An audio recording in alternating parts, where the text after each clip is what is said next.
It is TSG, already back in the steam tunnels here, ready to rock and roll with enough energy that someone who would review bomb She-Hulk before it even comes out would put into it, right? We are just here. We're here ready ahead of time, totally prepared, totally ready to just make sure to give this thing a 1-star rating and talk about how it sucks, even though you haven't seen it. Just, that's where we at today. That's how we do. That is how we bring it here in the steam, gentlemen. I'm gonna go right out there and just say, maybe I didn't love the finale. I know some of you didn't watch it. I know Greg's on like a no Disney November kick, or some kind of Disney abstinence kick over there. All right, Greg, living the straight life now. I see you looking at me like that. What do you mean now? All pure, all that's the case there. But now I want to do it. I mean, I didn't think it was the strongest series they've ever done, but it wasn't for you. Like, I just saying, it was. I have no problem with that. I own that. Yeah. All yeah, right. I own it. It's not for me. Moving on. Yeah, I get it. But that's also too much of the the fans out there kind of going just totally ape shit, right? And just freaking the hell out. And look, they did Bertolt Brecht right from the get-go, right from the jump. All right. And then, the finale, spoiler alert, I'll give you a couple of seconds here, went full Bertolt Brecht. I mean, they they really tried to break down that wall. Now, maybe a bit too erudite for the Marvel crowd, I guess. They probably didn't, go to film school. All right. That's what I wasted a ridiculous amount of money on, was to really learn about who he was. So I'm sure, and you know what, whoever enjoyed it, I'm glad they enjoyed it, but I don't feel like I need to go on every ride, like it's just I'm picky that way. But luckily I did skip the I missed the last season of Umbrella Academy, and I recommend it. Absolutely. Watch that instead. It's much better. Can't disagree with you there. Can't disagree. Yeah, it's much better. There's other superhero stuff. Like, we don't need to just focus on whatever in God's name Disney is going to do to Marvel. Well, I mean, Umbrella Academy is some quality stuff. I really enjoyed Umbrella Academy quite a bit. I like the writing on that show. Yeah. I like watch Umbrella Academy. It's much better. The family dynamic. It's it's funny though, is like it's you have The Boys and then you have Umbrella Academy, and Umbrella Academy is like the family dynamic joke as opposed to the political dynamic, So when you need a little time away from the political dynamic in this country, you can go and watch the family dynamic of the Umbrella Academy. And it kind of just makes me feel like a little nice and fuzzy for a little while. Not that it's functional, not that it's all as well. This is not Leave It to Beaver family dynamic, but there you go. That's really the commentary. But I'm glad you liked She-Hulk. I mean, it's not I ain't watching that shit. Loved it. Wouldn't change a thing. 3 out of 5 stars. Okay. I mean, that's just where I'm at with it. All right. But that's, I'm stealing from another verse here. I'm stealing from another podcast, but we are here with the Steam Gentleman. You just heard from the Star Child. He just registered in front and center, coming on in hot himself. Like I say, all ready to go. How's your day been going so far? Oh, today's been a beautiful day. I wish I was outside. Oh, well, I'm sorry. We don't mean to keep you there. Our bad. Yeah. I was gonna extension cords. Take that shit outside. That's what I was thinking of. That's what I was thinking about doing. But I was like, because of the time, I know we're gonna be outside and it's gonna be fucking cold. So we'll get there. It's New England. It's October. I know how this goes. Beautiful fall weather here in New England. The leaves have turned just so. The Halloween costumes are up just right. And RaShaun Smith, the 3 of clubs in the house, fresh off of Halloween Ends, right? You went out to the theater, got to see that bad boy, didn't you? What did it do? How'd he do? Excuse you. I haven't been to the movie theater in quite some time, and I gotta say, there are a few projects out or about to be out that are challenging that. However, I'm not quite subscription rich like our Mr. Birdman. However, I am subscription upper middle class, and I got that peacock, baby.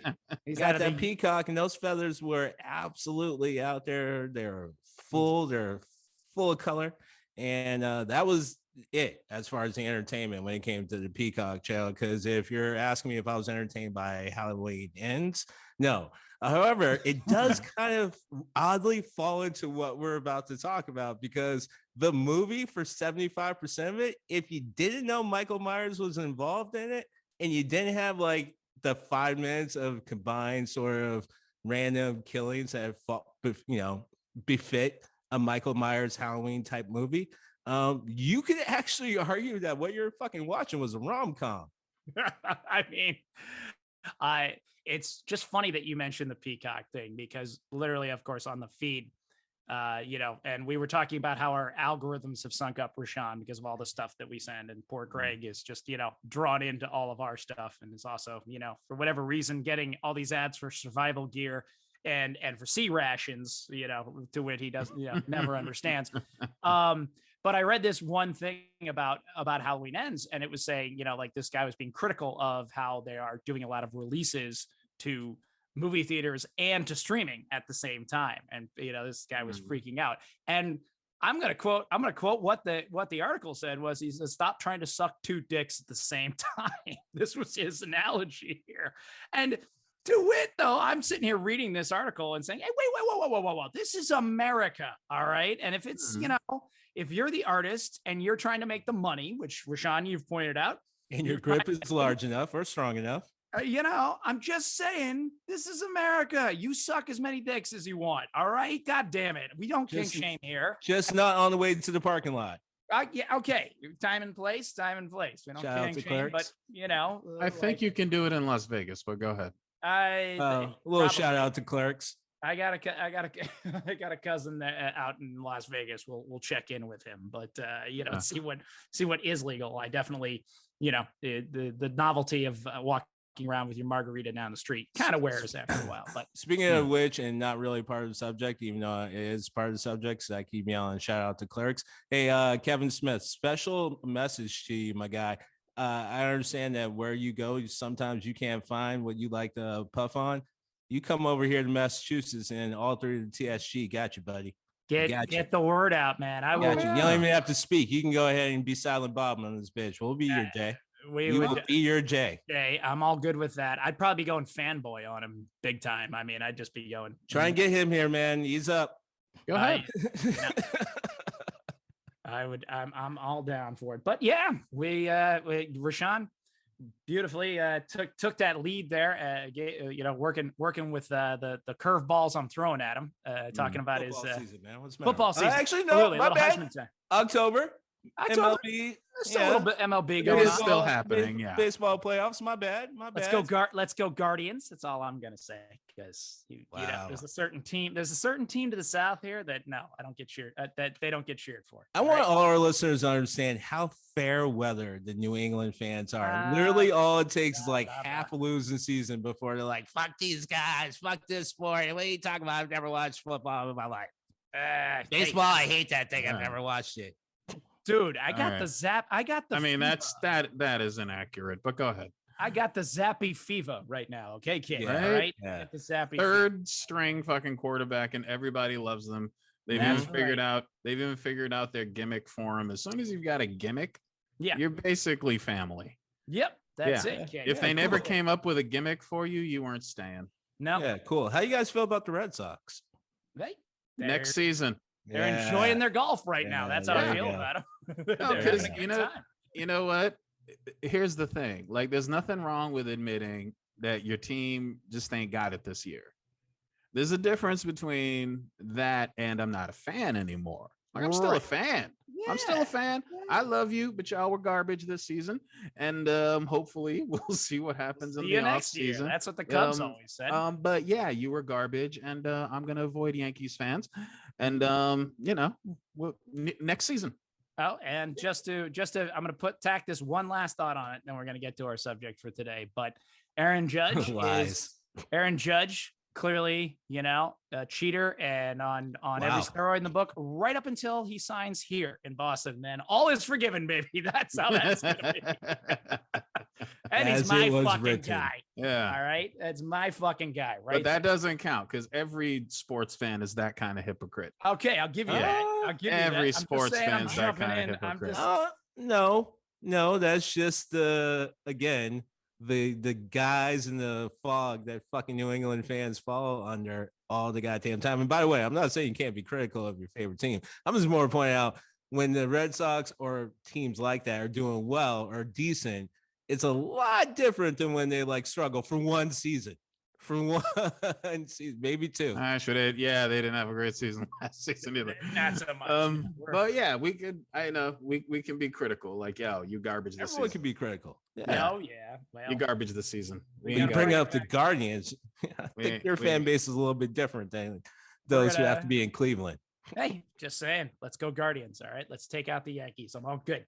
But as we move along through the seasons and all that, we are still here in Murder Month. And Gregory had a great idea of how do we make it better with horror? Because let's face it, that's what we're doing. That's what we're doing here this entire month. We are making it better. We are making it better by making it scarier. And that's a concept I'm down for, right? I mean, could you, I'll tell it from Greg's concept notes that, did you not think the Care Bears needed a little terror? Did they not need a visit from Freddy or Dracula? What right there? And that, by the way, was a hit movie. Imagine what would have happened if you had interjected just some, John Carpenter's The Thing into the Care Bears. We got Oscar caliber material. Right? Come on. That is some life-changing stuff going on right there. But always trying to be interviewers, always trying to be innovators. Excuse me. Well, I said interviewers. Well, maybe that's my hope for the future. But innovators, it applies. Yeah. Always pushing that edge.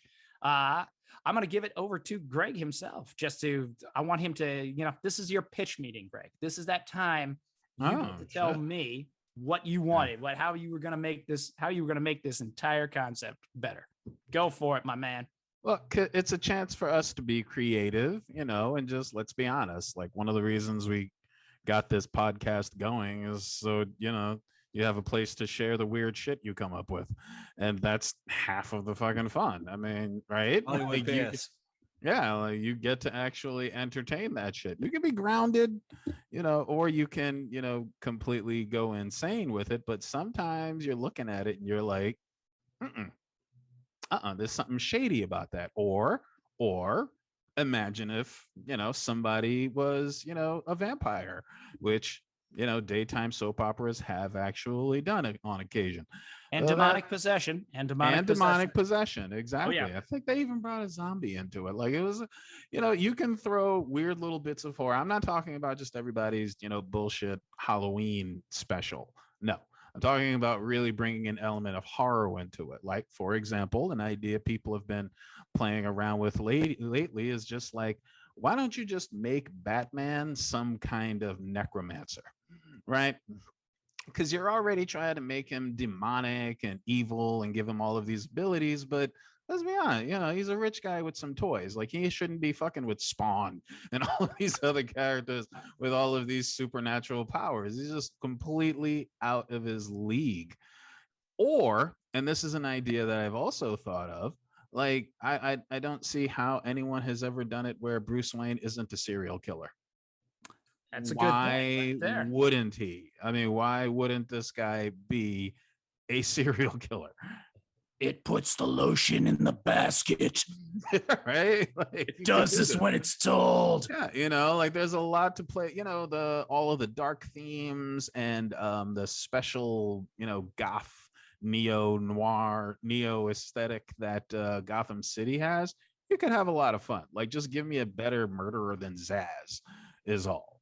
So while we're talking about made-up cities and places where you can easily kill people, General Hospital needed at least a slasher or some sort of Frankenstein, like Frankenstein's monster, or you can do like a Frankenhooker thing where you just go over the top insane with just some great gore and cheesy acting, which yeah, they already have that down. Like these people have mastered cheesy acting for 60 years.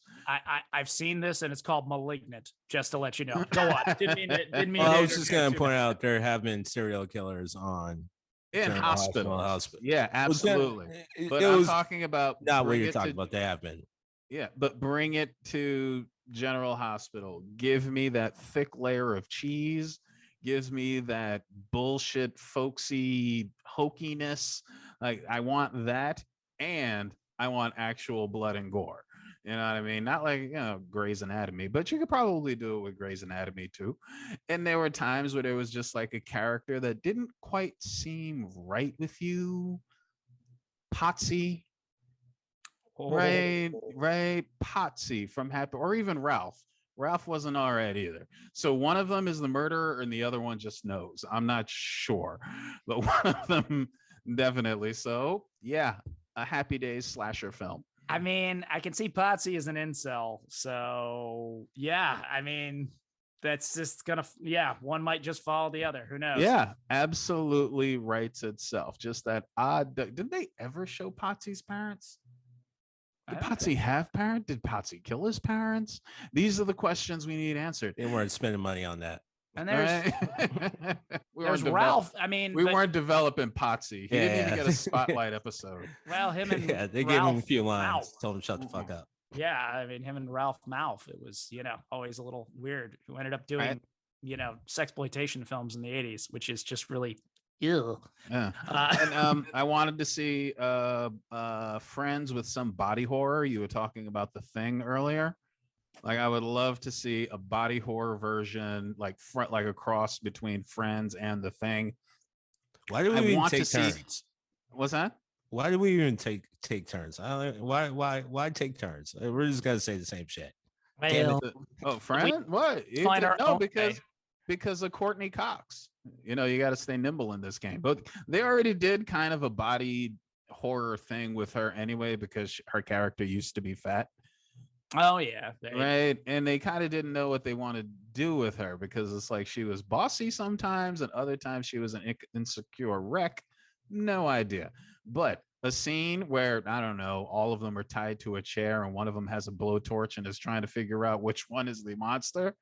I will watch the shit out of that. I hope actually Phoebe has the blowtorch. It too. Phoebe right. is totally Phoebe in a pinch is McCready. We know that they're like interchangeable characters. That's 100% how that happens. Yeah. I also was thinking you could go with Saw in that too as well. I'm glad that you mentioned Saw, because that brings me to my next pick of elimination one at a time. I'm sorry, but maybe this was my 10-year-old, just, part of my 10-year-old fantasy about this show. But yeah, The Facts of Life. The Facts of Life, a sexy fucking slasher of Facts of Life. And spoiler alert, Tootie always survives. Tootie is always Kim Fields all day. All right. Kim is the last girl. Even with braces, all right. And I wasn't big on braces when I was a young man, but exception for Kim Fields. So she will always be the survivor girl. I love the fact that Blair actually did grow up to be a crazy ass conservative, just like her character was crazy ass conservative. There wasn't acting on that. No. Yeah, there was no acting. Yeah. There was no acting there. This was she could have done this in her sleep. Yep. For that reason, you've got a bunch of different kind of characters, and George Clooney murdered some people. I think it's possible. That's right. George Clooney was on the show. He murdered people. He rebuilt the store after it burned down. So there might be some bodies in that wall that could just come bursting out at any minute, or be. Oh yeah. I always like to look at it as like George Clooney's part of his career as almost like its own timeline of a movie, where like you take his character from Facts of Life, he starts there, but actually he started Attack of the Killer Tomatoes, and he needed to get the fuck out of that crazy situation because he literally just watched tomatoes kill a bunch of people. So he's slowing down, and he goes to work in the facts of life situation, and then he leaves that because he ain't making any money, and his brother's a fucking psycho, so he develops a life of crime, changes his name to Seth, and then you move to Dusk to Dawn, and then after all that shit, he's got to calm down his crime, but he's still in the crime life, so then he moves to the guy from Ocean's 11 to like 13 or whatever the fuck they end on, and then obviously you gotta stop that shit. So then he moves into like his last couple of movies where he's basically like a divorced dad. It was like Word. he just kind of take his timeline of his cinematography and or filmography and you put it all together. It kind of actually works. It's like its own movie. I can make it happen. Stumbled onto a conspiracy theory here, but yeah, I've already stumbled on a couple. Like for a fact, if we're gonna talk about horror movies, and no, it's not my term, I just want to point this out, and I did point this out before. There are two immortal characters walking around the Lethal Weapon series. They're henchmen, so they make you not pay attention. But I fucking found them, and I pointed that out in TSG. You guys go ahead and you check the records. But I've already pointed out that is scary. Think about the fucked up world that is Lethal Weapon, and then you add two immortals into that. All right. I like it. I like it. Any more pitches for the meeting here? Any real quick one. A psychological thriller based on Sister Sister. Okay. Anybody remember that show? Tia and Tamara. One of them's a cannibal. Not sure which one. We don't know. But one of them is definitely a fucking cannibal. I didn't watch that show, but I would watch the shit out of that show. I would. Thank you. I'm sure the audience is thinking the same thing. And my next one is kind of a obvious one, but it's not Harry Potter. I needed some gore in Harry Potter. Not only did I need each movie to be an hour and a half, because fuck that shit. It's about kid wizards. There's no reason for this to be approaching or even in the same neighborhood as 3 hours. None whatsoever. But keep the kids, but actually make those giant spiders carnivorous. Someone's got to get their brains bashed at least once from the ogre in the bathroom. That Whomping Willow, you're not okay. You've got like a severed spine. Like there's a psychotic tree right in the fucking, and the Death Eaters, have them do something actually nasty. It takes like 10 of you to almost suck the soul out of a 16-year-old kid. No, you're not scary. You're not fucking scary. Not scary. And as I've said once and I've said 1,000 times, fuck any villain that's ever been beaten by the power of love. So actually make Voldemort dangerous. He's not dangerous. You couldn't kill a baby, dude. You couldn't kill I don't want to hear this. His mother's love, but you couldn't kill. Babies are notoriously hateful. Yeah. You started this story with a villain that couldn't kill a baby, and then I've got some stoppage time, so I just want to do one more. You do. I've got some stoppage time. Another one was a movie called Abraham Lincoln Vampire Hunter. I will watch any president versus any movie monster. Period. Franklin Delano Roosevelt versus the Mummy. I was Theodore Roosevelt versus Frankenstein, Thomas Jefferson versus vampire. Like, I don't care. Richard Nixon versus the creature from the Black Lagoon, right? Taft versus. I don't know why I went Nixon with that, but maybe it's just because they look enough alike, the owls and the creature from the Black Lagoon. Absolutely. Went right to Nixon. JFK versus the Invisible Man. I will watch any of it. I don't care. Like, somebody please make a series about this. Polk, he needs representation. Hayes definitely wouldn't stand by. You can have him go up against like a chupacabra or some shit. Like, I don't care. Any president versus any movie monster, I will watch it. What about the Rough Rider? You said Teddy. He said Teddy. I said Teddy. Yeah. But to him against a kaiju. Quick pause here. Like, goddamn, so I love you all so much, because listen to the three of us who knew exactly what we were talking about when you're talking about the Rough Rider, the fact that we all know our history that well. But in all honesty, with your idea, Henry Harrison, like, it's a 5-minute movie. He dies because or maybe faking his death, but why not? Why not? Something has got to quickly reach in and rip his lungs out. That's all I can figure. All right.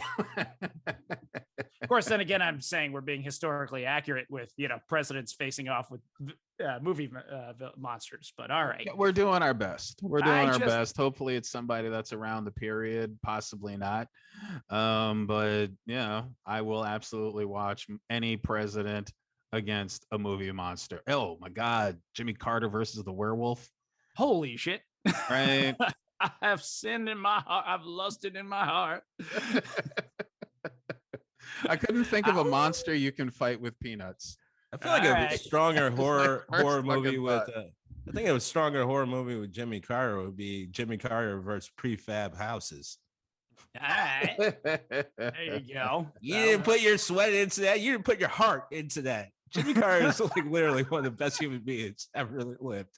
Totally. Yeah. As far as presidents go. Yeah. I mean, look, you're a president. You have to kill some people. That's just how it goes. Whether it's by your hand or by command, it's just how it happens. Parcel. Just kind of what you sign the user agreement. So you're going to kill people that didn't deserve to die.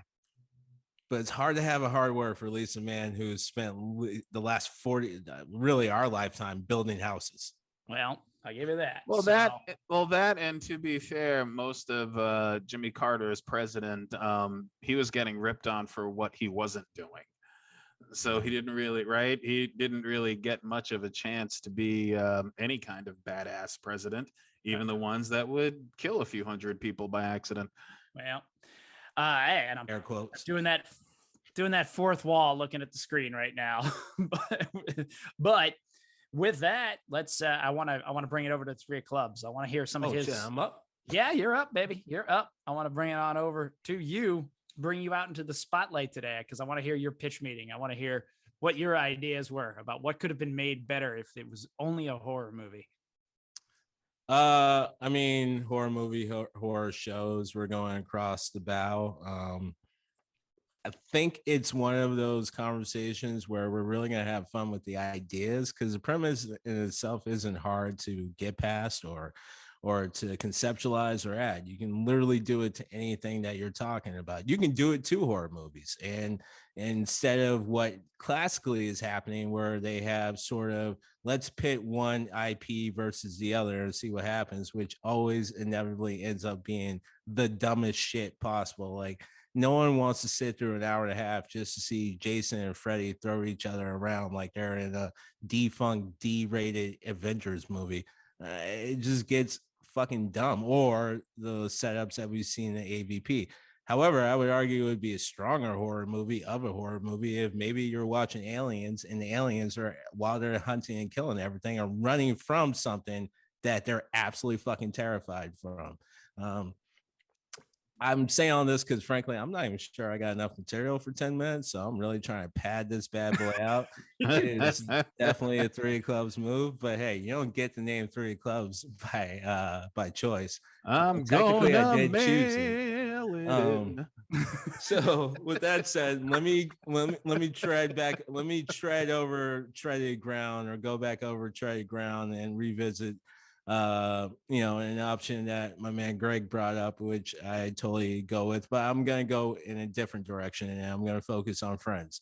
Why? Well, a couple of reasons. One, I've never actually seen any episode of Friends all the way through. So kind of one of those classic moments. Yeah, well, it's kind of one of those classic moments that definitely littered the late 90s, early 2000s that most of us are guilty of. I know myself, and I'm going to go ahead and argue the panel and anyone listening, which is you reference a book you never actually read. Well, I'm going to do that with Friends. I never fucking saw an episode all the way through.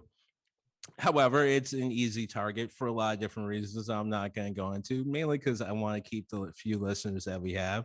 So I would just focus that maybe it's more a limited series and each character is getting killed off like every episode or every other episode, but they're not necessarily paying attention because they're so into their narcissistic selves that they don't actually realize that they're getting killed off until like either the last episode or second last episode. And that's when like the terror kicks up. So it kind of just goes from like straightforward, even add the laugh tracks. No one's going any different direction. In a lot of different ways, when you break down kind of what we're talking about, that's sort of what WandaVision got right when they went into those directions for some of those episodes, is they would play it normal and straight all the way through, other than a few details that you have to pay attention to. So when they finally pull the rug out from the character's eyes or point of view, we are still, even though we've watched the whole thing set up, we are still shocked, horrified, frightened.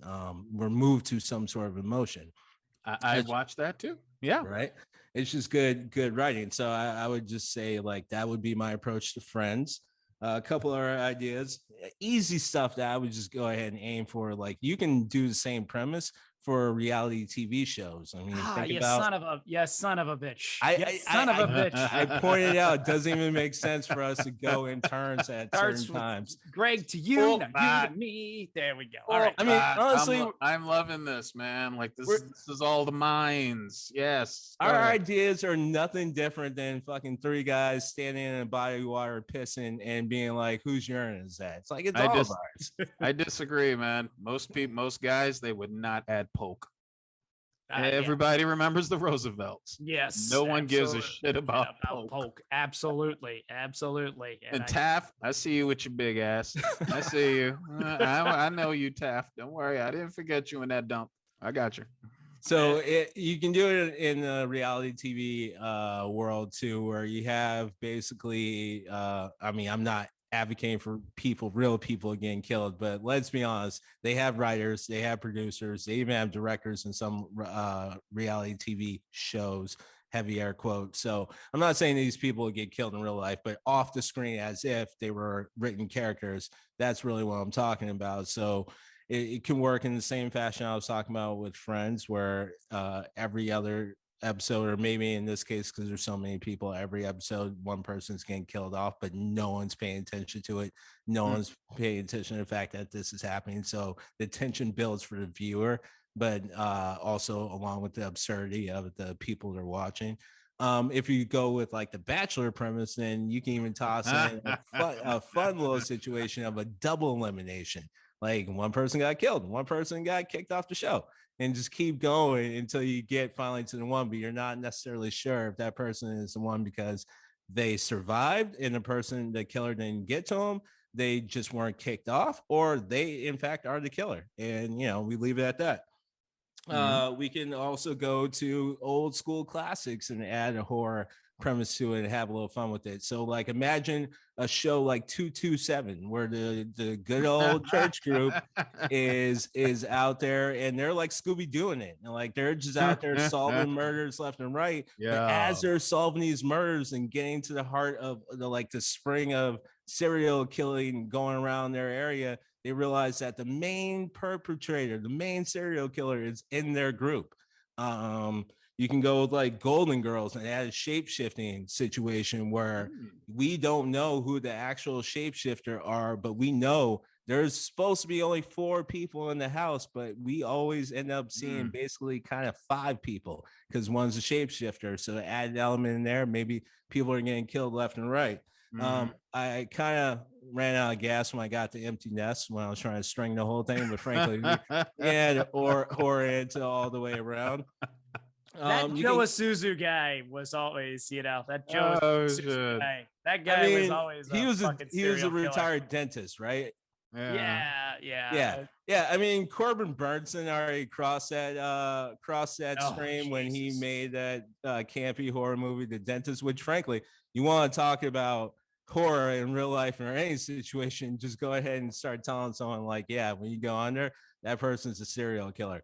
And also the best crown worker in this side of the Mississippi. So take your chances.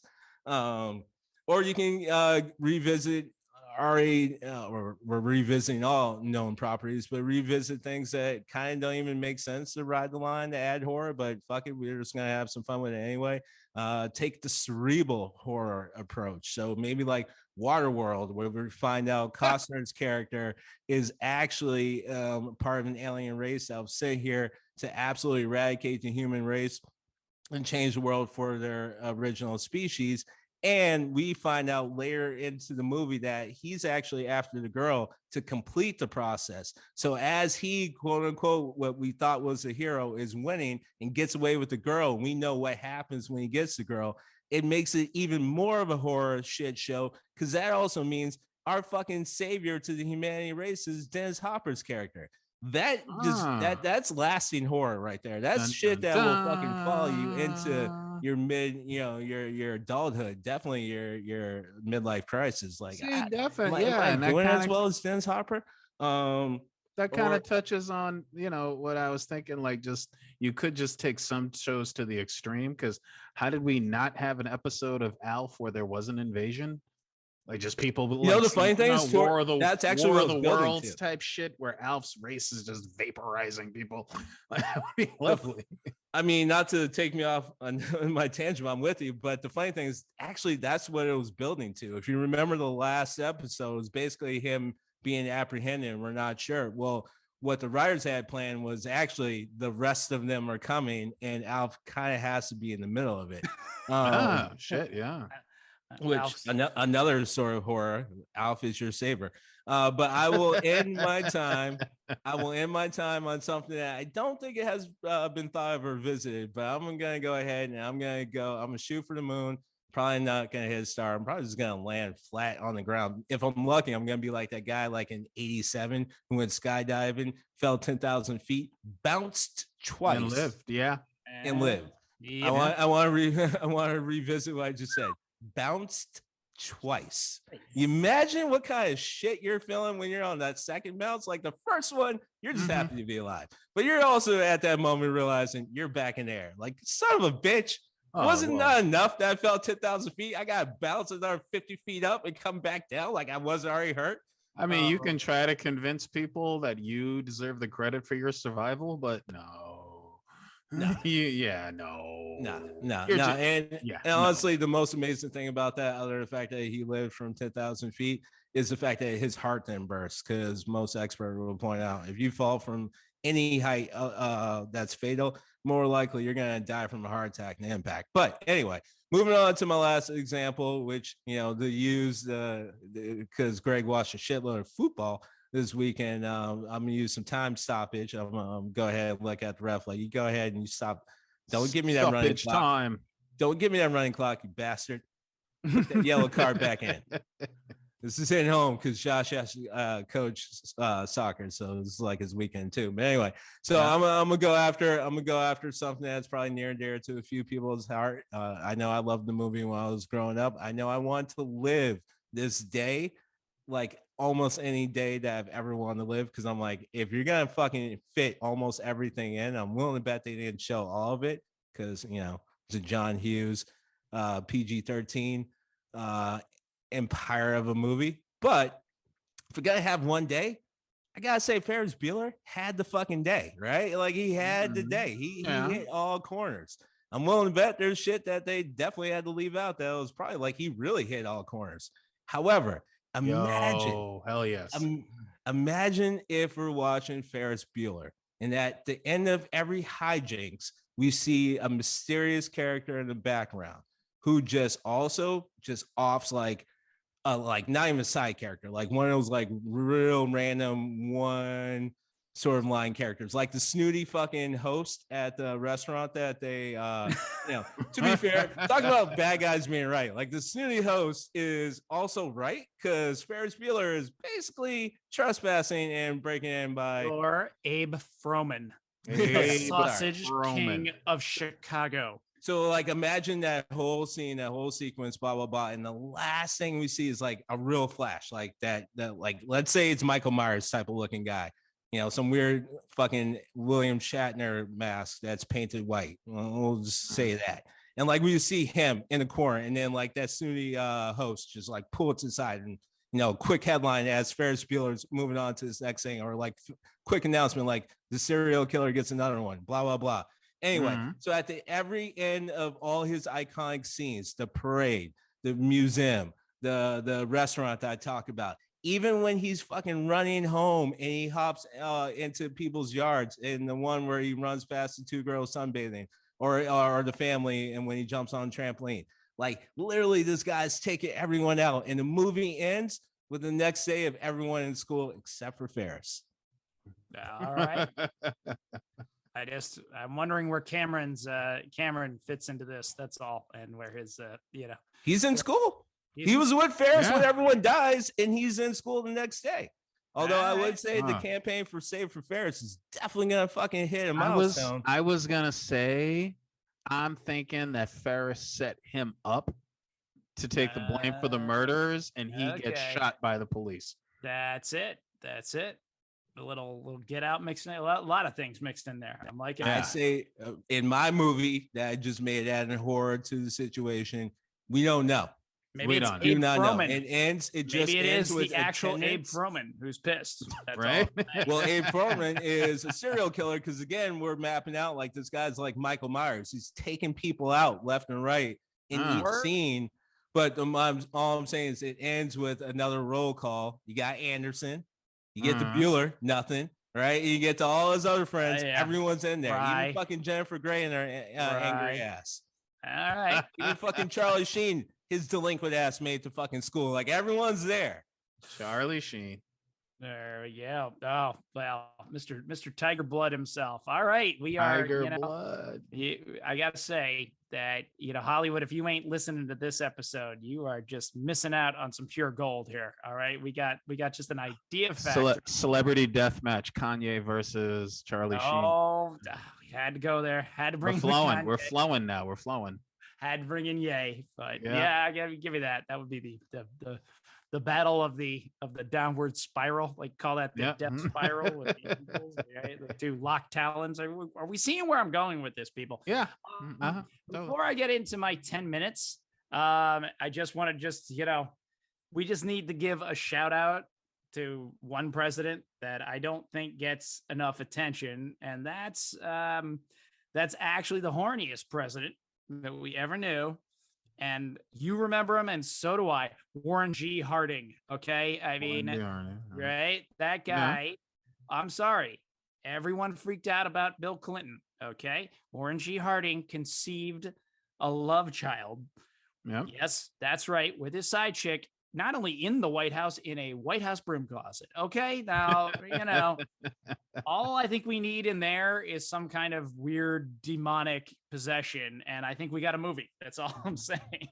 Right. We got a lot of possibilities. We got all the elements there. But, again, shout out to Warren G. Harding because, all right, man, someone had to do it first. Yeah. And God damn it was going to be you. Get to fucking. Just right to it. Just get to fucking. Well, we are. I'm right here. I'm going to try and start off. We'll see how different the angle is. We'll see how we can get this going here. But I kind of want to remind everybody about one film that was marketed as a bit of childhood innocence and a bit of something to take it to, and then, in my opinion, had a little bit more of an edge to it, even though it was sort of right there in plain sight. I am talking about that pinnacle of cinematic excellence from probably about 1987, 88, that being Universal's The Monster Squad. All right. Not a great name, kind of campy on the name and all that. They showed a scene that did make the final cut of the movie, but in the promotions, they had a kid goofily kicking a werewolf in the testicles and saying werewolf's got nards. I mean, all right. We saw the humor they were going for there, but if you actually watch it, there are a couple of moments in there of tension. Like whoever played Dracula in that film does a pretty decent job. There's just a little bit of tension. There's a little bit of fear. It's not impossible. It can happen. Yeah, like it's a bit. I mean, it's certainly campy. So one thing on that is I just kind of wanted to dial that up to 11 and really just get into that. It's just like, all right, let's blend the Monster Squad with a little gem that I loved called Dracula 2000, like the old Hammer horror films, right? Mm-hmm. Which is always, honestly, you can make anything better if you make it like the Hammer films of the 1960s. All right. That was my Dracula. I saw the Bela Lugosi one a long time after. And granted, I was probably, a little jaded because I had seen the Hammer films first, and they were in color as well. So like the blood was red and everything. And they were also so sexual. I didn't really pick up on those tonalities as a kid, but I get it, and going back and watching it, I'm like, oh, this was really cutting edge. This was really risque for the time. But yeah, like maybe because we can do anything with CGI now, maybe let's remake a version of the Monster Squad. And, Christopher Lee plays Dracula in that one. Right. So we really, we go back and, has bloodshot eyes, Christopher Lee, younger Christopher Lee, really just looking evil as hell, while he's making a metal album. And the voice. I mean, the voice. I mean, the man just nails that evil. Yeah. He really, he was my Dracula, he really always just really, completely brought that shit home. I'm partially Chris Sheridan, but that's just me. Hey, all right, Fright Night. Oh yeah, that's right. That's a good one. That's a good one there for sure. I think there was a sequel made to Fright Night, but Fright Night could have easily fit in with any of the sitcoms that we watched growing up as a kid. They totally could have done that. And gone in. Like, if you need to end Give Me a Break, like, how did they end Give Me a Break? You tell me. What happened to Nell Carter, right?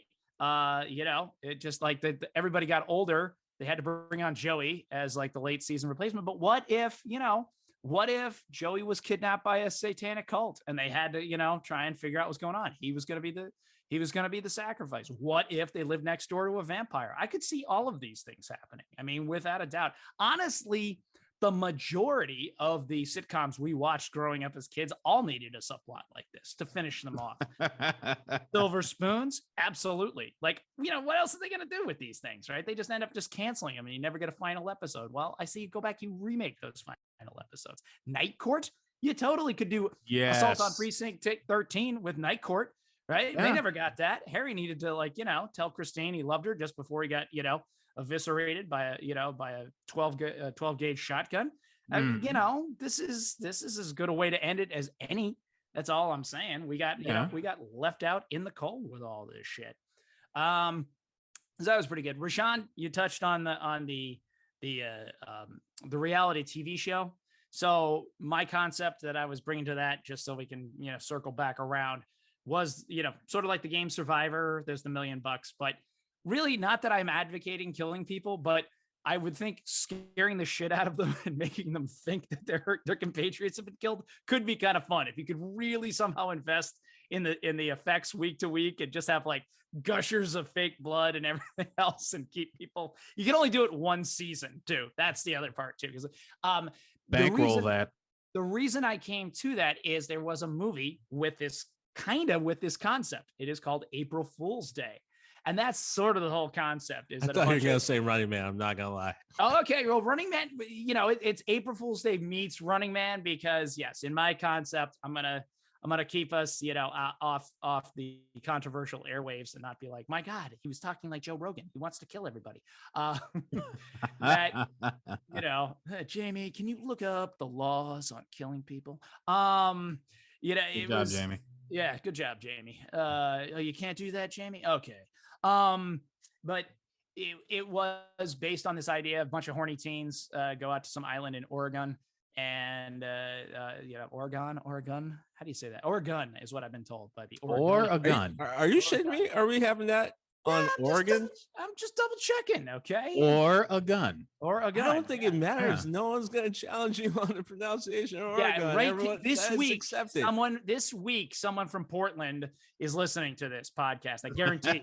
And you know what? He's going to go outside and ask a neighbor what you should say, and he's going to hear 3 different versions of the same goddamn thing. Fair enough. Well, but they go to this friend's house, of course, for April Fool's Day. Now, to a certain extent, this is, of course, Hollywood just absolutely shoehorning a concept to no end because of Friday the 13th.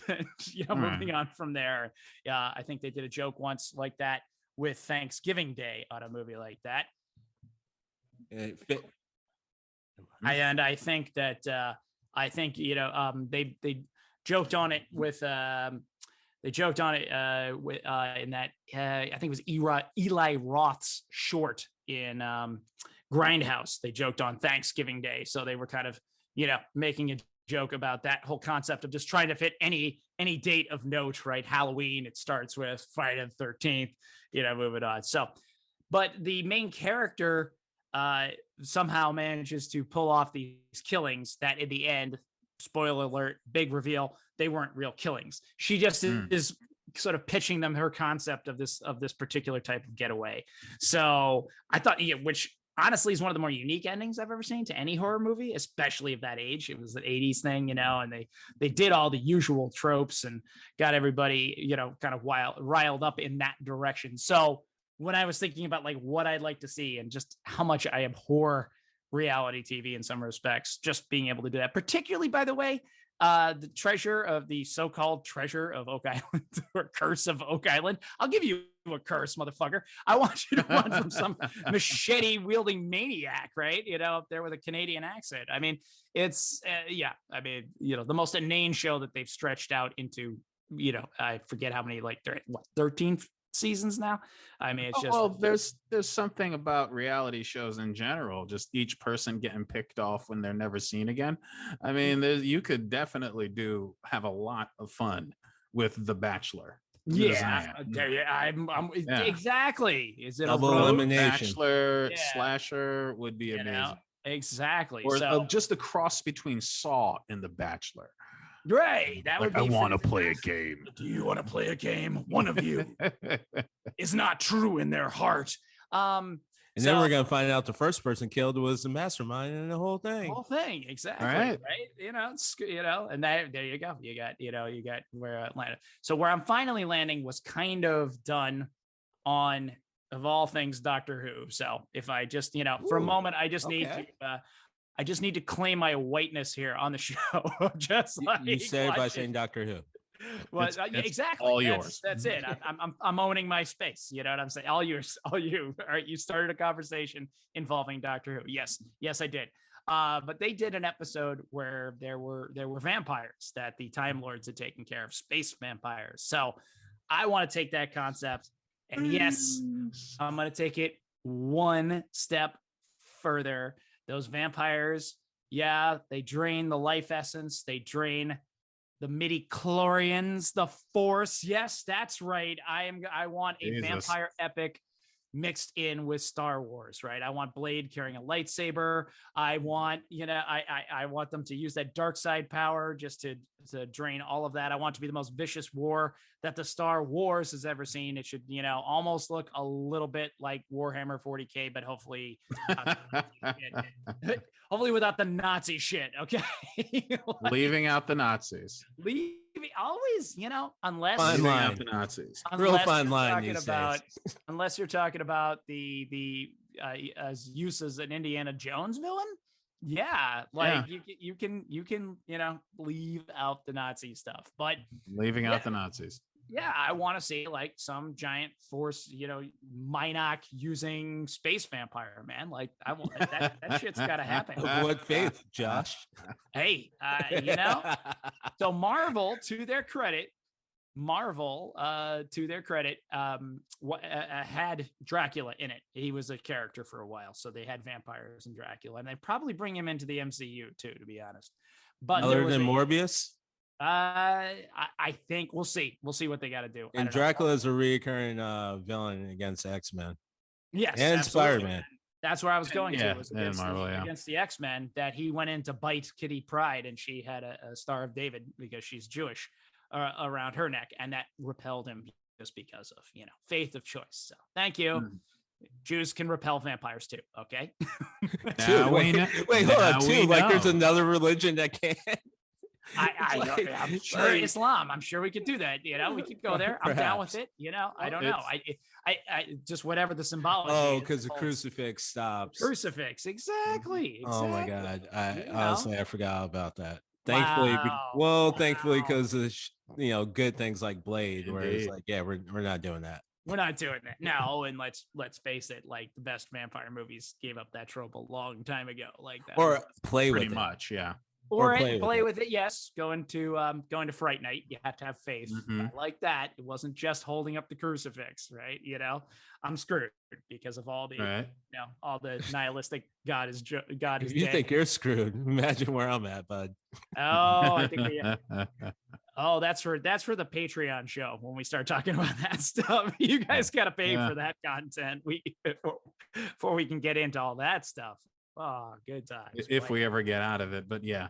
Yeah, I'll give you that. But wow, what a ride! What a pitch meeting! Hollywood, we're here. You come find us. You know, this is tight. We're a font of ideas. All right. Yes. And guy from pitch meeting, if you want to come on too, we're good with that too. We like your videos a lot. You're very much in the algorithm. It will barely be an inconvenience. Super easy. Won't even know we're here. But Wow. but Wow. Because speaking of tight and super easy, barely an inconvenience, don't forget to shoot on over to Apple Podcasts and rate and review the podcast. Help us, with our own algorithm. Spread the word. Tell a friend. We're out there right now. We're real active on the socials. We are working at the Steam Gentleman podcast on Facebook. Just put up some memes that everyone's enjoying quite a bit. Had to do with He-Man. Always a good time. On Instagram, we are Do Even Steam Bro. He-Man. And yes, and then one of these days I'll learn how to use the Twitter. And as soon as I do, Elon Musk will shut me down. So all right, but we'll get there. Probably same with the TikTok. We get who knows who won't like me over there. But for now, my near Gen X, almost boomer ass can enjoy his older social media places to go. Make sure to come on over, follow us there, talk us up, do all that fun stuff. Because all right, we're gonna go with that, and we're also gonna go with RaShaun. What do you got on for the rest of this week? Yeah, what are you looking forward to? What do you know? Looking forward to the end of the week, not to be nihilistic of time and how to spend it, but frankly, if you want to talk horror shows, come with me to work. So I'll get past that, and I would like to end my time as well as I begun it by bringing up Halloween Ends. Now, look, I can sit here and talk all day long about how fucking horrible this movie was. Like I said, it was meh, but the more I think about it, the more I just get upset. And the reason why is because if you're really gonna make me upset about a movie, talk about making things better with a horror, I'm just gonna make this horror better.